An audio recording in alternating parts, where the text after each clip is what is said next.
go with a little bit of history to start with you. Like, you were saying that you live in Winnipeg now, but Yes. where are you originally from? I'm originally from Lorette, Manitoba. I grew up it's about a 10-minute drive from Winnipeg, and about 8 years ago I moved away to Ottawa, lived there for 3 years, then moved to Vancouver Island for 4 years, and then came back home just over a year ago. So what is it about the fiddle that it's your instrument of choice? Well, I've been playing it since I was 4, so I don't really remember not playing it. And I just love it. I love the music. I love it's a fun type of music. It makes people happy. It puts smiles on people's faces. So that's probably the biggest reason why I love it. So how did you get involved with the two gentlemen that were playing with you? Well, I met Dan through Jeremy. Rambling Dan Frechette is a great singer-songwriter from Winnipeg, and did some stuff on a recording of his. And also, when I first met him, within a couple of weeks, he had booked Jeremy and I to go play with him in Paris, France. And taking a trip like that with somebody kind of links you to them, and so we sort of play all the time now together. Whenever I do these shows, I like bringing him along because a lot of his songs, he writes all kinds of genres of songs, but a lot of them that he performs with me at these shows are the Western swing style or bluegrass style or stuff that the older crowds that I play for enjoy. So how did the Trinity United Church lure you out to Portage today? This is our third time here. We were here a few years ago. I was here with Alex and my son and my ex-husband. We did a family show, and we did a bunch of Christmas shows, so Trinity was just one of the places that wanted to have us. And I'd played out here for years at coming to fiddle contests at the West End Hall, and just all kind. I've been playing for old-time dances in the area too, so I do have a name that people know around here. So they've just asked us back for the last 2 years as well. So we're always happy to come back.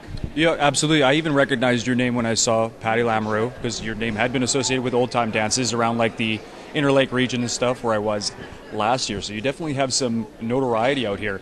Tell me more about your son. He definitely, when he got up there and played, it seemed like he just very, very smooth, very fluid. Tell me how proud that makes you.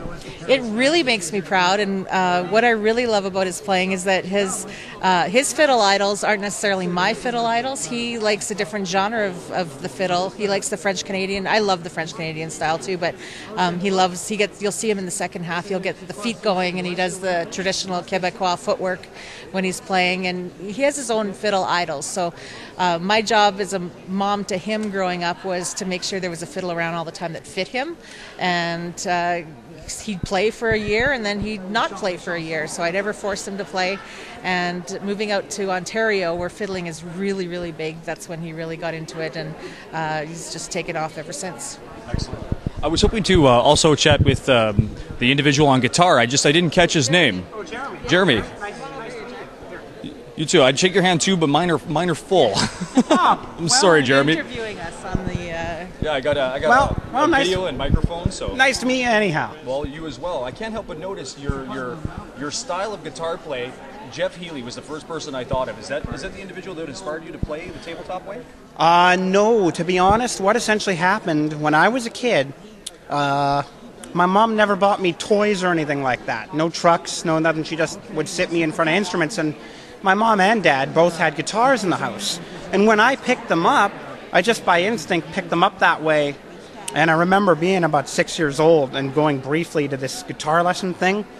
And they did exercises with like the first 3 strings, strum, strum, strum, and it was like really beginner stuff that, I already kind of knew. And the teacher kept giving me heck because I wouldn't hold the guitar the right way. And I'm like, I can't do it that way. I could only do it the way that I knew. So I've been doing it the same way ever since. If I try to play the proper way, I'm like a beginner again. Like this hand can't pick. So it's just basically, it's just sort of how I've done it. The natural feel of it, right? Yeah. I get what you're saying. See, look, you sound absolutely great. Do you also incorporate like the thumb, like you do the five finger on the frets?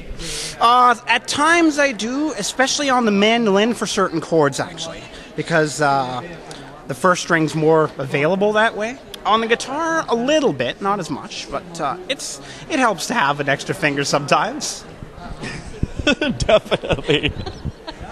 Couldn't have put it better myself. And the individual that was playing the bass. Dan.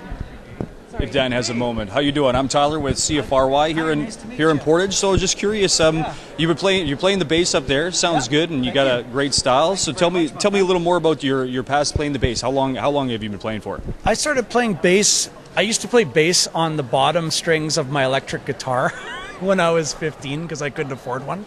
And then I borrowed a bass from a buddy when I was in Pinawa when I was a kid, about 16, and I did a recording. And I made a record with it and gave it back to him. And the bug was in me. I wanted a bass. So I went and bought a bass at a pawn shop when I was about 18, and I had it for about 5 years. And this bass I bought, it's a fretless bass, and I bought it last year or 2 years ago for a really good deal. And it just has a good sound, a really nice instrument. And I play bass quite a bit, especially with these guys. It's my favorite, you know. I really like backing Patti Lamoureux and Jeremy Rusu. It's a real joy. So what would you say to the people that would tell you, well, bass is the easy instrument? Oh, no, it's not. No, it isn't. No, it's just, you got to play bass too, so. You have to understand that when you're timing your notes really matters to how people listen to it. And if people feel like you see the audience and their feet are tapping, it's because you're doing that for them. You're giving them that boost with the bass notes, and you have to time them at a certain way. You have to put them right at the right spot. If you go a little bit behind the beat or a bit ahead of the beat, then it loses it, you know. So you have to have a certain thing, and we have a good match. Like, he's a little bit, I'd call Jeremy playing his rhythm right on the beat, and I'm a little bit behind.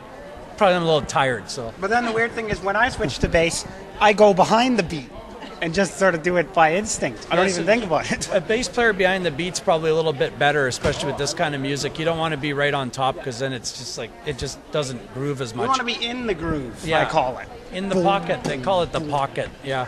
And, you know, it's a responsibility. I mean, I could. It's actually really easy to destroy a gig with bad bass playing. But I try my best to not do that. Yeah. I make sure I do not do that. So, and this guy right here keeps me in line too. You don't mess around with this guy around. If you like, I'm playing a fretless bass, and he can tell when I'm about 1/10 of a note off. Like, he can hear that, and you know, you can see his shoulders go up a bit. You know, like, it bothers him. Really? You just don't want to mess around with that stuff. You got to be good, you know, to be playing with these people. So it's a lot of fun, and yeah.